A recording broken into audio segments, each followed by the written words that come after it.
Hey, you guys, what's going on? It's whatever day it is. Tuesday. It's Tuesday. Yeah. That's right. I couldn't remember. Yeah, and we're doing Time Bandits, a movie that I didn't Bandits. get a chance to see last night, really. Because Yeah. of every fucking thing that happened. So, I had to cook, and then it turned out that the ice maker broke. And I had to take We were devastated. Yes. I've had the ice maker for about a year. Frigidaire ice maker. And it stopped the little tray stopped moving right. I cleaned it because it was filthy up in there, and then the tray stopped moving right. And I took it apart and found out just a little tiny piece of plastic that motor turns inside that tray had stripped out.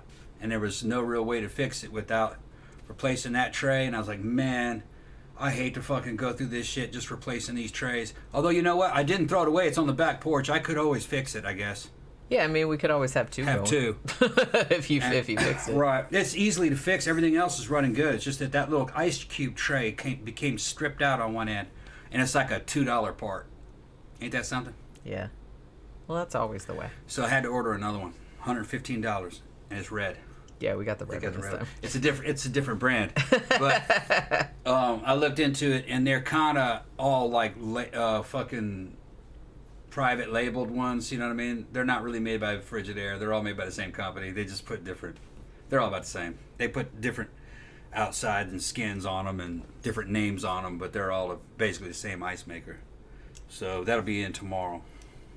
But yeah, so that's the thing, because by the time we finished everything up, by the time we finished doing the stream, and then I had to do some other shit afterward, and then he started going down cooking, and that took a really long time, and then trying to fix the ice maker. And then he was trying to fix the ice maker, and I was like, it was getting to be 9:30, and I was like, dude, this movie's 2 hours long, so it's I really have to watch it before I fall asleep. Saw that Jetty just watched it. So I just watched it. He came in and out and watched it. It's kind of sucks because I kind of wanted you to see it because you like Terry Gilliam. Yeah, it looked like a real good movie. It kind of... I love this movie. The tone kind of reminded me of the movie Brazil. Well, it's the same director. Oh, is it? All right, yeah, okay. That's what I said. It's Terry Gilliam. Okay, yeah. So I would like it. I love that movie Brazil. Yeah. About the totalitarian society with all the fucking bureaucracy and shit, and him and his fantasy girl and his fantasy life because he can't really do it. It's a good movie.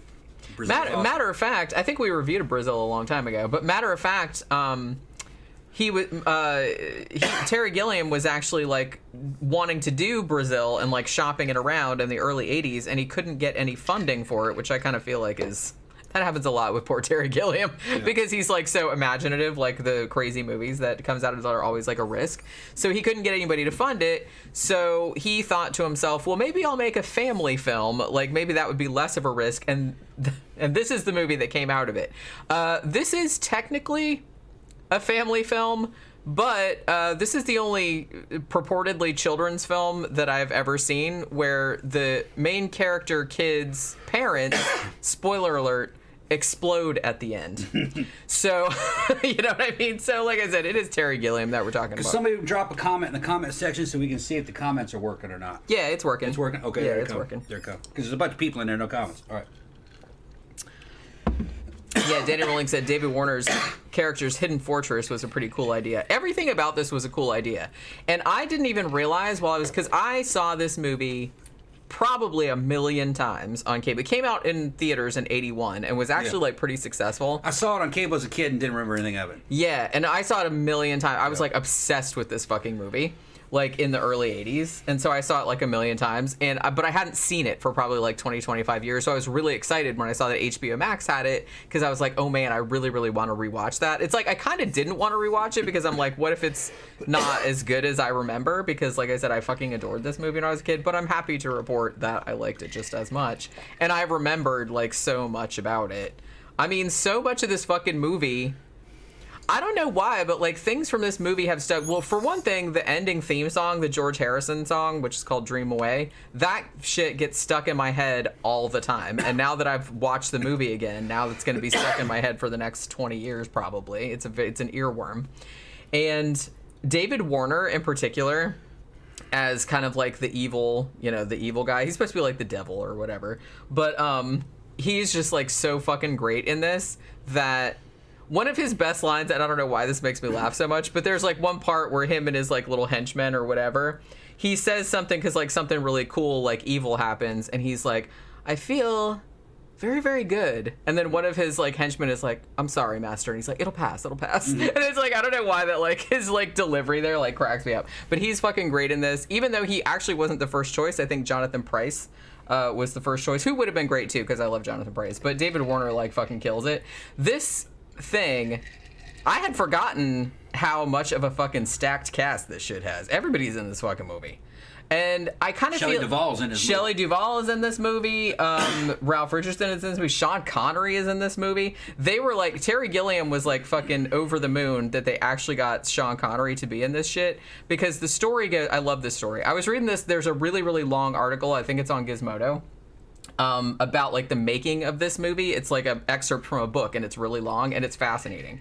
This movie was like, it was a bitch and a half, like, to get made. Like I said, it's amazing that it ever got made and that it only cost $5 million, because, yeah, it's incredible. That's it? Yeah, it cost $5 million. Damn, the movie looks like the movie's great. And it made a shit ton. Like, it was actually really successful, which is weird, because it's weird. It's a weird movie. Yeah. But when they wrote the script, like, the character of Agamemnon, because I'll get into, like, the plot if you haven't seen it later on, but the character of Agamemnon is in there, and in the script, they actually wrote as a joke, you know, Agamemnon takes off his helmet, and we see that it's Sean Connery or some cheaper alternative. Like they wrote that in the script like as a joke. They're like, we never thought in a million years that we would get actual Sean Connery, because that's who they wanted. Well, shit, he was in Zardoz. That's true. Yeah. Well, they said Which that is maybe a great flick. It's a great flick. I love Zardoz. It is fun. You're right.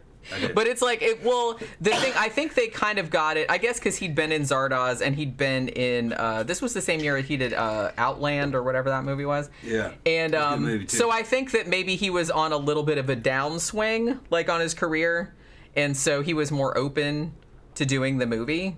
You know what I'm saying? Yeah. And actually, he didn't take a salary for this movie. He just wanted like a percentage of the gross. Yeah. Because they met him on a golf course or something like that and said, "Hey, you want to be in our movie?" And he's just like, "Sure, why not?" You know what I mean? So I thought that was like kind of cool. And and they said that he was like super cool about it too. But I mean, he's not in it a huge amount. They only had him like for a few weeks, because if you don't know the plot of this movie, it's okay. It's kind of like, it's a Terry Gilliam movie, so it's kind of like, it's a lot crazy, but there's it's crazy, but yeah. If you watch Brazil, it seems crazy, but no, there's a lot of intelligent fucking commentary in it. And this movie reminds me a lot of Brazil from what I was able to see it. What you know what I mean? I saw a few scenes. That was it. I was like, it's like something kind of out of.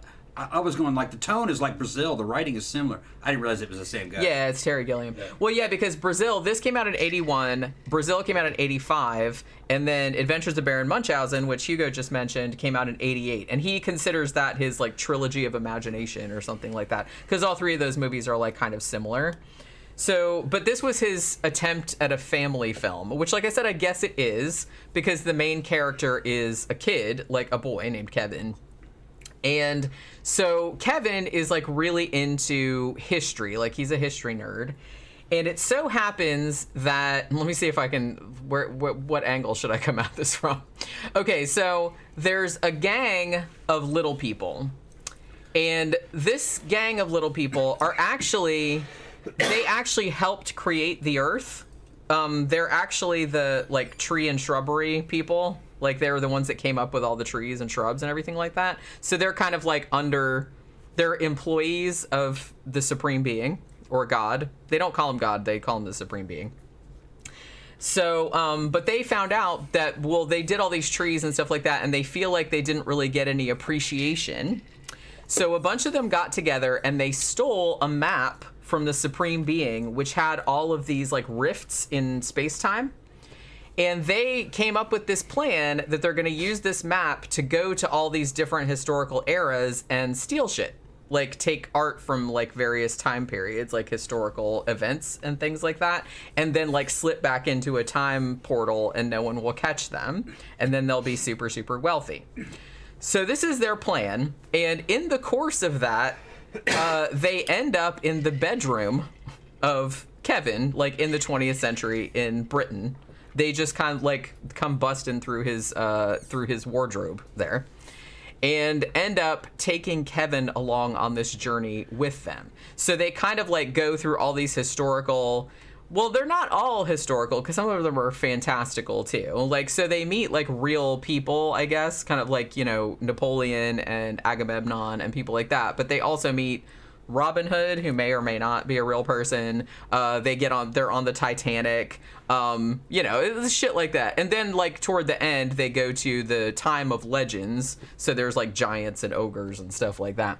But it's a crazy, crazy fucking movie. And I don't know what it is about it, but I love it so much. Oh, and also David Warner is evil. I mean, and he lives in this fortress of, what's it called? Fortress of Ultimate Darkness, which is kind of like at the ends of the earth kind of situation. It's like the way they find it is like really cool because they're in this kind of like, I guess it's like a desert. There's like a desert with all in the time of legends, and they think that there's nothing around because it just looks like this big flat thing with all these like weird monster skeletons everywhere. But then like there's like a mirror type situation, and like you break it and then it's like behind there, and so they get in. Now apparently there was a lot of stuff that was supposed to be in this movie that they either decided that they couldn't fit it in, or they didn't have enough money to shoot it.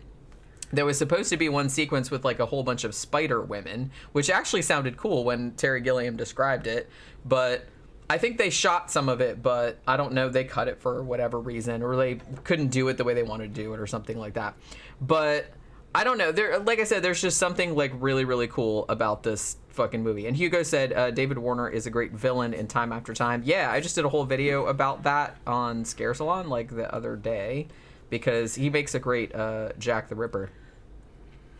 Let me see. Oh, Slasher Fred said there was a movie that I remember watching called Mother Goose Rock and Rhyme. I remember that.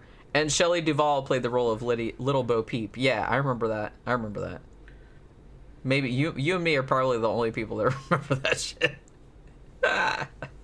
Slasher Fred also said, this movie kind of reminds me of the very original movie The Hobbit that was part of the original Lord of the Rings animated trilogy. Yeah, this is, and I think I was watching both of those around the same time, because I watched that, it was the Ralph Bakshi one, right? The animated Hobbit. I watched that a bunch of times too.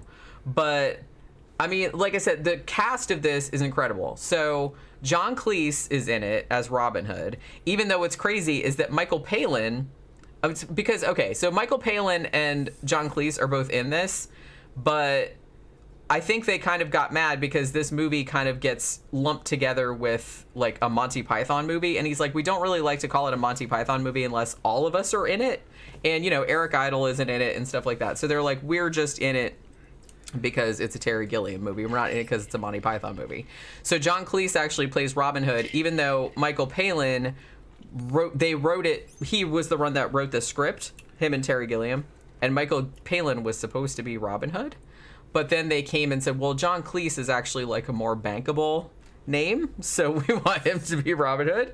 So then Michael Palin had to write that other part with him and Shelley Duvall, like where they're kind of like, they're actually in two different time periods because they're in the Middle Ages, I think, or the Renaissance or something like that. And then later on they're on the Titanic, like playing different characters like many centuries hence, but they're the same personalities, which I thought was like kind of funny. Yeah, I didn't get to see it. I gotta see this shit again, man.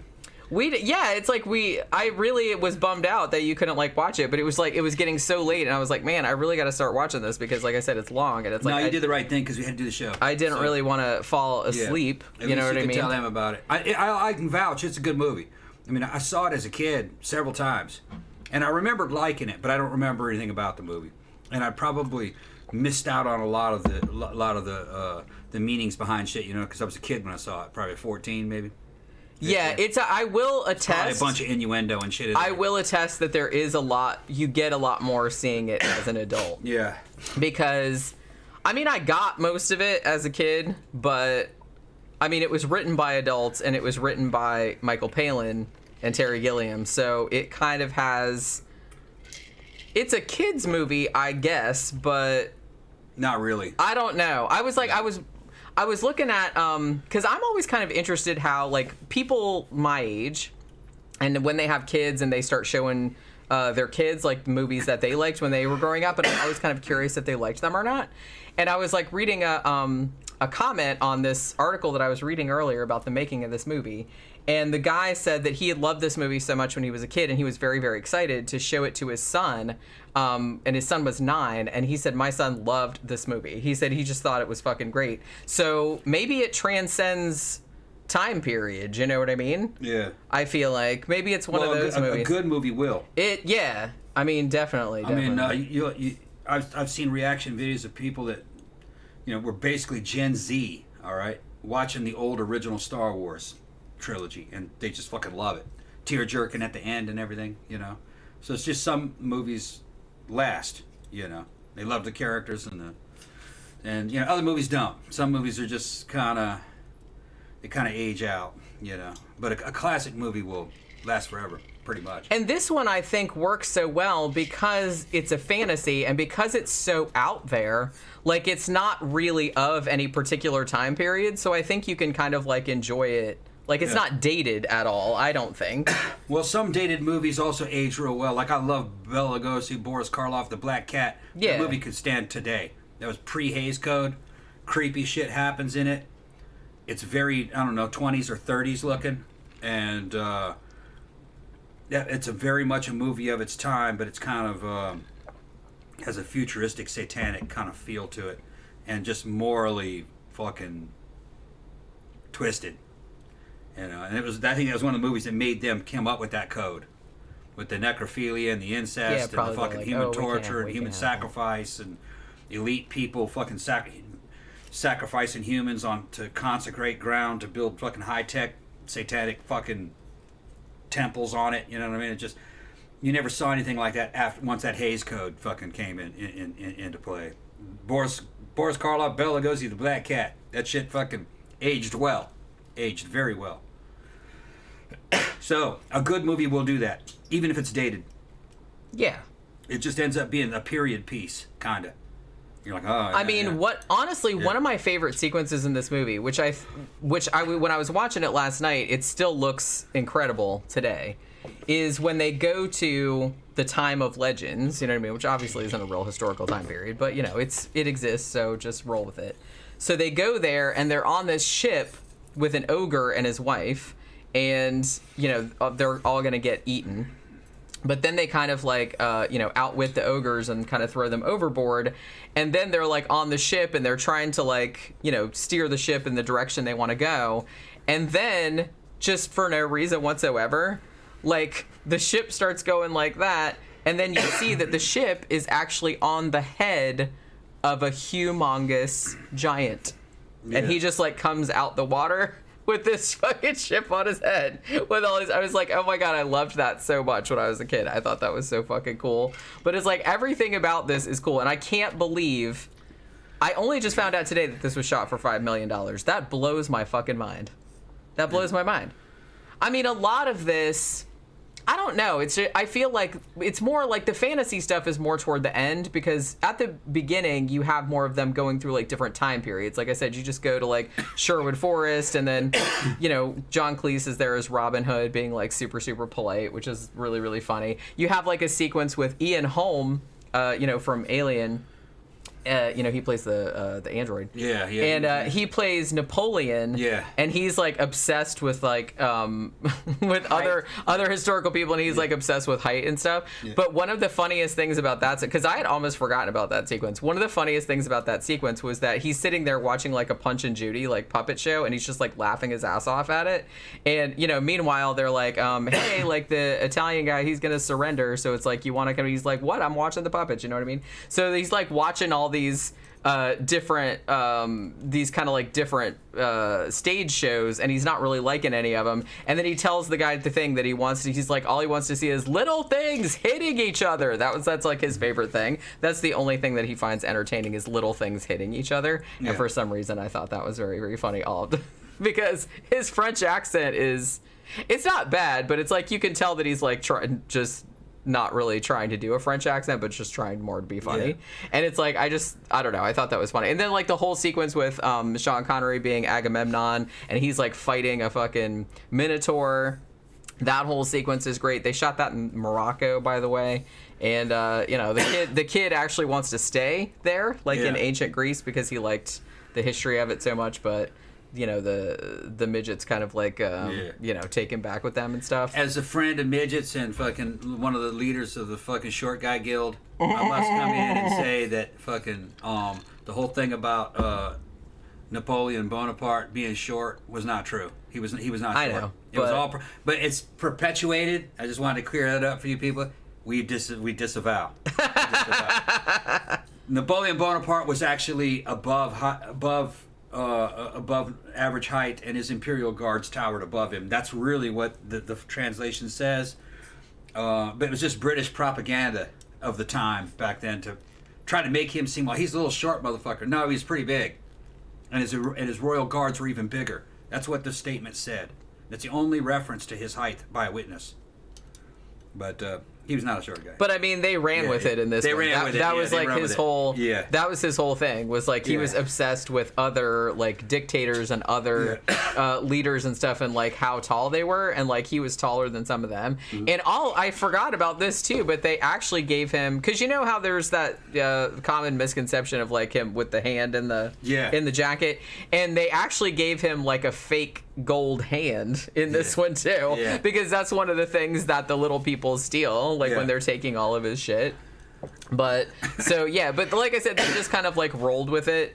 Honestly, I really liked there's just so many fucking great sequences in this when they go to the Middle Ages, and then they all get captured by this other gang of robbers, and so all the little people are hanging from the tree, from the trap. And Randall, who's David Rappaport, the reason that I wanted to do this was because David Rappaport, the little person actor, was also in The Bride, which we talked about on Sunday. And then I was like, okay, well, we definitely got to do Time Bandits because David Rappaport's in that too. So he plays kind of the leader of the gang, Randall. And he's well, just lead this to me. We're robbers too, so we're simpatico. And so they're hanging there, and they're having a little thing off where they're just the robbers are asking him how horrible and shitty they are, and he's like, yeah, we're shitty, and then it works, Yeah. They're just oh, you're also robbers, you know what I mean? And it's just just funny. And then they take him to meet their boss, and they're like, oh, you want to meet the boss? Holy shit. So you think it's this real badass, and then fucking John Cleese comes out as the politest Robin Hood ever, shaking everyone's hands and shit, and it's just oh my god, it's so fucking great. They're talking about a movie which I don't think I ever saw actually.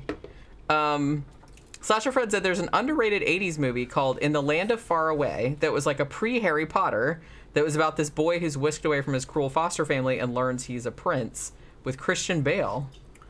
Isn't that interesting? I don't think that I ever heard of that. So I'm going to have to look that up now, because now I'm really interested. Slash Fred also brings up My Best Friend is a Vampire. Yeah, I remember that one. Very similar to the classic cartoon series Count Duckula. And then Zach says, I used to be bored to death when my dad would bring home old movies he watched as a kid, but now that I appreciate filmmaking so much more, old movies is basically all I watch. Well, they're all going to be old movies. Because that's true. Because each year you're only going to have 2 or 3 real good ones. So, and it's kind of been that way over decades, and kind of getting worse. So there are times where the Hollywood system kind of revived itself a little bit, like in the 80s with Spielberg and Lucas. They kind of made a comeback. People don't realize that those were auteur fucking indie directors that the studios picked up, really. A real studio director from the fucking 80s and the 70s, fucking most of what they were making fucking sucked. All right? A lot of the movies from the era before that were kind of like good indie films,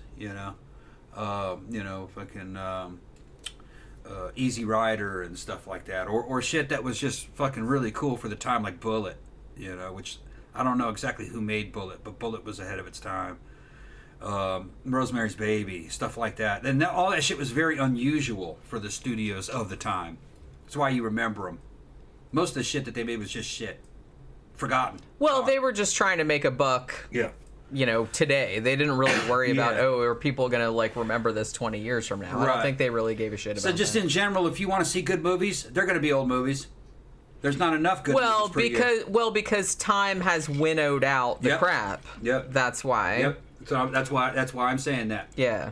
Oh, because, You're going to go back to movies that have fucking survived over time, and it's going to be almost all old ones. The only thing that's made in the past couple years that I thought was great was that damn Viking movie was fucking badass, which I still haven't bought. Fucking Art of Self-Defense and fucking Vivarium I thought were great. And those were all those are Irish flicks, I think. At least one of them was. Vivarium was an Irish filmmaker, yeah. So these were all unusual movies, you know. And will they stand the test of time? Yeah, Vivarium will stand the test of time. It won't be mainstream. I loved Vivarium. Yeah, it won't be mainstream. I love that movie. It'll so just much. I don't know what it was. Like a weird ass fucking Outer Limits fucking episode, you know. Weird. And Art of Self-Defense. Weird. See, weird shit is good. Yeah. If it's weird in the right ways. If you're just gonna do weird for weirdness' sake, then then that's not good. That doesn't work out. But like I said, I kind of feel like the reason people still talk about Terry Gilliam, because it's because of movies like this. He had a very particular vision, and it's kind of weird and it's kind of out there. Yeah. And he really kind of went the extra mile. I was gonna say this movie cost $5 million to make, and they mortgaged their office. Like George Harrison, he had like a company called Handmade Films, and they mortgaged the office to get the money to make this movie because they wanted to make it so bad. And so I mean, he has like I said, he has a particular vision, and he tried. Obviously when they released it, they were trying to get him. Like I said, they didn't really like the ending. It's like, you can't end a kids movie with like the kids' parents exploding. But he was like, the hell I can't. You know what I mean? And they showed it to test audiences of kids, and that was the kids' favorite part. Like their parents blowing up at the end. Don't touch it. It's evil. Yeah. What? Then they both touch it and then they explode. It's like that was so. I used to love that too. Because they're like, man. It's like, do you even know kids? It's like all kids like have fantasies about getting rid of their parents. It's like the kids will fucking love that.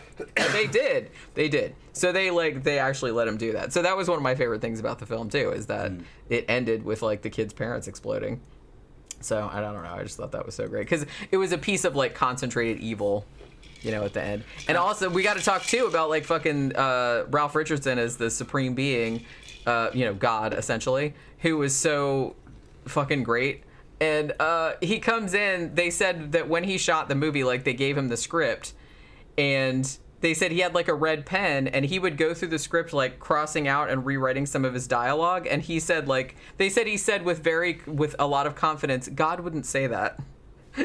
So they're like, well, obviously we got the right guy to play this part. But they said he was very much like a British schoolmaster, like he played it like that, and I thought that was so fucking great. But just, I love the concept of this movie. The concept is so weird, and I love that this movie got made because the concept is just so out there. Like if somebody has not seen this movie or heard about it, and you tell them what it's about, it sounds batshit insane, but it still works. It totally, totally works. And I'm not really sure what kind of alchemy like made that happen. It was just like a great cast, a great script. It looks great. It has like a very particular look to it, and it's just like, I don't know. I just love this movie so much, and I'm glad that I watched it again because I was kind of afraid like to watch it again because I was like, what if I don't like it as much as I liked when I was a kid? Because like I said, I was obsessed with this fucking movie when I was little. Well, I wasn't little. Because I probably didn't see it. I saw it when I was 10 or 11. Must have been. Like, whenever it came on cable. Because it came out in theater in 81, and I don't think I saw it in the theater. Although I may have, now that I'm thinking about it. Maybe I did. But I'm pretty sure I saw it a year or two after that. So I would have been, like, maybe 11 years old when I first saw it. And I was, like, obsessed with it. Because it was on, like, HBO all the time. And I saw it a million times. And for whatever reason, lines from it have just been stuck in my head ever since then. Like I said, the whole David Warner thing and the whole most of his dialogue is stuck in my head, and like just some random lines in there that I just remember for whatever reason. Like Michael Palin saying, "No, I don't have to wear the special anymore." You know what I mean? It's just the shit like that, which I didn't really get when I was a kid, but like now I'm just like, "Oh, it's dirty. I get it." But you know what I mean? But yeah, let's see. Jeffy Art said, sadly, I believe about 30% of films don't make the cut every time the medium changes. Due to the money, studios, rights owners need to make the transference. Yeah, and that's kind of a shame too, because I mean, most movies that I look for, like, in the course of, like, reviewing and stuff like that. Most things are out on DVD at least, but when you get to has it been upgraded to Blu-ray, then it's like a lot harder, because a lot of movies that I've been looking for haven't been upgraded to Blu-ray, like old ones, unless they're like classics. But that's why I'm glad we have, you know, companies like Blue Underground and Arrow and stuff like that that are really committed to getting these cult movies and doing like the best possible shit that they can, like doing really nice transfers and really nice extras and kind of going the extra mile to get that kind of shit. So I'm glad that there's little companies out there doing that, you know, because, you know, it's easy to see big Hollywood movies. I mean, you can see that anywhere.